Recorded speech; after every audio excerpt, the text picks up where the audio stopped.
இந்த சம்மில் தசம விரிவுகளை விகிதமுறா எண்ணாக எழுதுக்குன்னு சொல்கிறாங்க. அதாவது டெசிமலில் இருக்கிறத P/Q ஃபார்மெட்டில் எழுத சொல்கிறாங்க. இது மாதிரி சம்ம நம்ம ஏற்கனவே பார்த்துருக்கோம். இப்போ இதோட அடுத்த லெவல், அடுத்த மாடல். ஸோ இப்போ ரெண்டையுமே கம்பேர் பண்ண போகிறோம் இந்த இதில்.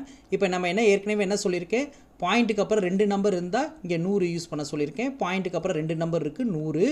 பாயிண்ட்டுக்கு அப்புறம் எத்தனை நம்பர் இருக்குது, 3 நம்பர் இருக்குது, அதனால் 3 0, அப்போ 1000. இது பாயிண்ட்டுக்கு அப்புறம் 3 நம்பர் இருக்குது, ஸோ 1000. முதல்ல அதை எழுதி வச்சுக்கலாம்.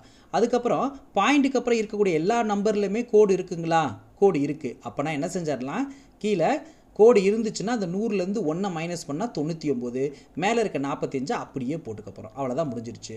இந்த சம்மில் பாருங்கள், பாயிண்ட்டுக்கு அப்புறம் என்ன இருக்குது, பாயிண்ட்டுக்கு அப்புறம் 2 நம்பர் இருக்குது. ஆனால் 2 நம்பரில் என்ன நம்பர் இருக்குது, ஒரு நம்பரில் தான் கோடு இருக்குது, ஒரு நம்பரில் கோடு இல்லை.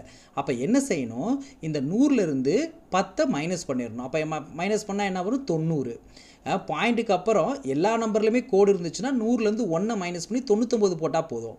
ஆனால் பாயிண்ட்டுக்கு அப்புறம் இருக்கக்கூடிய 2 நம்பரில் ஒரு நம்பரில் தான் கோடு இருக்குது, மீதி ஒரு நம்பரில் கோடு இல்லை. அப்போ என்ன செய்யலாம், 100லேருந்து 10 மைனஸ் பண்ணிக்கலாம்.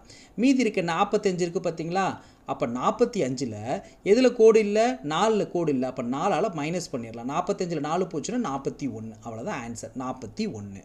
ஸோ இப்போ அதே மாதிரி இந்த சம்மை பார்க்கலாமா. அங்கே பாருங்கள், பாயிண்ட்டுக்கு அப்புறம் 3 நம்பர் இருக்குது, 3 நம்பர்லையுமே கோடு இருக்குது. அப்போ என்ன செஞ்சிடலாம், ஒன்று தான் மைனஸ் பண்ண போகிறோம். 1000லேருந்து 1 மைனஸ் பண்ணால் என்ன வரும், 999. அப்போ மீதி இருக்க மேலே இருக்க எல்லா நம்பருமே என்ன செஞ்சிடலாம், கோடு இருக்குல்ல, ஃபுல்லாக கோடு இருக்குது, அதனால் அப்படியே போட்டுடலாம். ஆனால் இந்த சம்மை பாருங்கள், பாயிண்ட்டுக்கு அப்புறம் 3லையுமே பாயிண்ட்டுக்கு அப்புறம் 3 நம்பர் இருக்குது, அதனால் 1000 யூஸ் பண்ணிக்கிறோம். ஆனால் எதில் கோடு இருக்குது, 2 நம்பரில் தான் கோடு இருக்குது, ஒரு நம்பரில் கோடு இல்லை. அப்போ என்ன செய்யலாம், 10ஆல் மைனஸ் பண்ண போகிறோம்.